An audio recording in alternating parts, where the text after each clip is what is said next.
سارے لا تمہیں بتا کر کے جاتا ہوں آج قرآن جینے کا سلیقہ کیسے دیکھتا ہے۔ بچہ پیدا ہو تو نام رکھو، وَإِنِّي أُعِيذُهَا بِكَ وَذُرِّيَّتَهَا مِنَ الشَّيْطَانِ سَمَّيْتُهَا مریم۔ حضرت حنا نے کہا میں اس کا نام مریم رکھی ہوں۔ یہاں سے پتہ چلتا ہے بچہ پیدا ہونے کے بعد سب سے پہلی ڈیوٹی ماں باپ کی نام رکھنے کی ہے۔ اس کے بعد کیا ڈیوٹی ہے قرآن سے پوچھا، قرآن کہتا ہے وَالْوَالِدَاتُ يُرْضِعْنَ أَوْلَادَهُنَّ حَوْلَيْنِ كَامِلَيْنِ، والداؤں کو، ماؤں کو یہ چاہیے کہ اپنے بچوں کو دودھ پلائیں۔ ہم نے قرآن سے پوچھا کتنے دن پلائیں، حملہ وفصالہ 30 شہرا، حمل اور اس کو چھڑانا دودھ کی پوری مقدار 30 مہینے ہے، جس میں سے کم 6 مہینے پریگننسی کے ہے، 24 مہینے دودھ پلانے کی مدت ہے۔ قرآن نے یہ دودھ پلانے کی ایام رضاعت بتائی۔ اس کے بعد پھر پوچھا بچہ جب بڑا ہو جائے تو کیا کہا جائے، کہا باپ کو چاہیے کہ وہ نصیحت کرے۔ پورا سورہ لقمان پڑھو، یا بنی انہا ان تک مثقال حبۃ من خردل فتکن فی صخرۃ او فی السماء او فی الارض یأتی بها اللہ۔ بچوں کو نصیحت کرو، اے بیٹا گناہ کرو گے ذرے کے برابر بھی ہو تو اللہ تعالیٰ تمہیں وہ قیامت کے دن دکھائے گا۔ باپ یہ بچے کو سمجھائے اقیم الصلاۃ وامر بالمعروف وانہی عن المنکر واصبر علی ما اصابک۔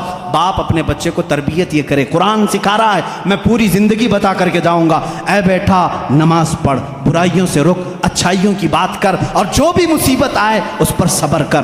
اور باپ کیا سمجھائے بچے کو، ولا تصعر خدک للناس ولا تمشی فی الارض مرحا۔ جب بات کرے کسی کے ساتھ منہ ٹیڑھا کر کے بات مت کرنا، ادب بھی قرآن سکھا رہا ہے۔ اور پھر قرآن کہتا ہے باپ اپنے بچے کو یہ سمجھائے کبھی بھی زمین پر اکڑ کر کے مت چلنا، کبھی کسی کو بلند آواز سے بات مت کرنا، کبھی کسی کے ساتھ چھیمی گوئیاں اس طرح نہ کرنا کہ تیسرا شک میں مبتلا ہو جائے۔ یہ تربیت ہے۔ اتنا ہی نہیں، پھر بچے کو کیا سمجھایا قرآن نے، ماں باپ کے ساتھ کیا کرے۔ قرآن کہتا ہے ہم نے فیصلہ کر دیا، قضا ربک الا تعبدوا الا ایاہ وبالوالدین احسانا اما یبلغن عندک الکبر احدہما او کلاہما فلا تقل لہما اف ولا تنہرہما۔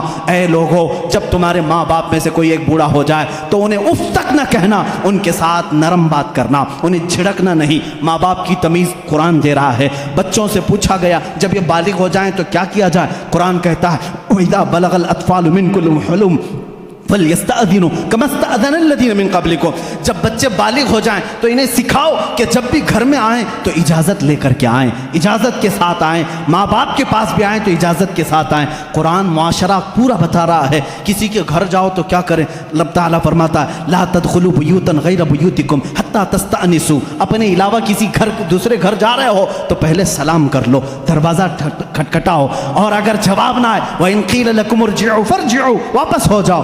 اتنا ہی نہیں، قرآن نے شادی کرنے کے بارے میں بھی کہا فَانكِحُوا مَا طَابَ لَكُم مِّنَ النِّسَاءِ مَثْنَىٰ وَثُلَاثَ وَرُبَاعَ۔ جب تم بڑے ہو جاؤ، استطاعت ہو تو تم نکاح کرو، جو تمہیں اچھی عورت لگے، 2 کر سکتے ہو، 3 کر سکتے ہو، 4 کر سکتے ہو۔ تمہارے لیے قرآن نے شادی کا نظام بتایا، اور اس کے بعد اللہ نے یہ نہیں فرمایا کہ کر کے چھوڑ دینا۔ قرآن یہ کہتا ہے ان یکونوا فقراء یغنیہم اللہ من فضلہ، تم نکاح کر کے لاؤ، اگر تم فقیر ہو تو میں تمہیں غنی کر دوں گا۔ شادی کا نظام ہونے کے بعد کیا اللہ اللہ ہی کرتا رہے، صرف نماز ہی پڑھتا رہ جائے؟ نہیں، قرآن نے کہا فَإِذَا قُضِيَتِ الصَّلَاةُ فَانْتَشِرُوا فِي الْأَرْضِ وَابْتَغُوا مِنْ فَضْلِ اللَّهِ۔ جب نماز ہو جائے باہر نکلو، روزی تلاش کرو، حلال روزی تلاش کرنا نماز کے بعد سب سے بڑا فرض کام ہے۔ تمہیں کہا تجارت کرو، تجارت کرو اور ایک دوسرے کے ساتھ معاملات کریں، تو ہم نے قرآن سے پوچھا تجارت کیسے کریں؟ رب تعالیٰ فرماتا ہے یا ایھا الذین آمنوا اذا تداینتم بدین الی اجل مسمی فاکتبوا۔ جب تم کسی کے ساتھ معاملات کرو تو لکھ لیا کرو، اگر لکھنا نہیں آتا کسی اور کو بٹھا کر کے اسے گواہ بناؤ، اس سے لکھوا کر کے تجارت کرو۔ اتنا ہی نہیں، قرض کے معاملات آئیں اس کے لیے قرآن کہہ رہا ہے تجارت کے معاملات میں قرآن نے کتنا نفع لے سکتے ہو، کتنا لے نہیں سکتے، یہ سب چیزیں بتا رہا ہے۔ اب آؤ وہ معاملات جو تمہارے زندگی میں آتے ہیں، برائیاں جیسے، قرآن تمہاری آنکھوں پر پابندی لگا کر کہہ رہا ہے قل للمؤمنین یغضوا من ابصارہم ویحفظوا فروجہم۔ اے محبوب آپ مومنوں سے کہہ دیں اپنی آنکھیں نیچی رکھیں، اپنی شرمگاہ کی حفاظت کریں۔ عورتوں کو رب تعالیٰ فرما رہا ہے اے عورتیں اپنی نگاہیں نیچی رکھیں، اپنے بدن کو کسی کے سامنے ظاہر نہ کریں۔ ہاں اگر تم بے پردہ ہو سکتی ہو الا لبعولتہن او آبائہن او اخوانہن او بنی اخواتہن او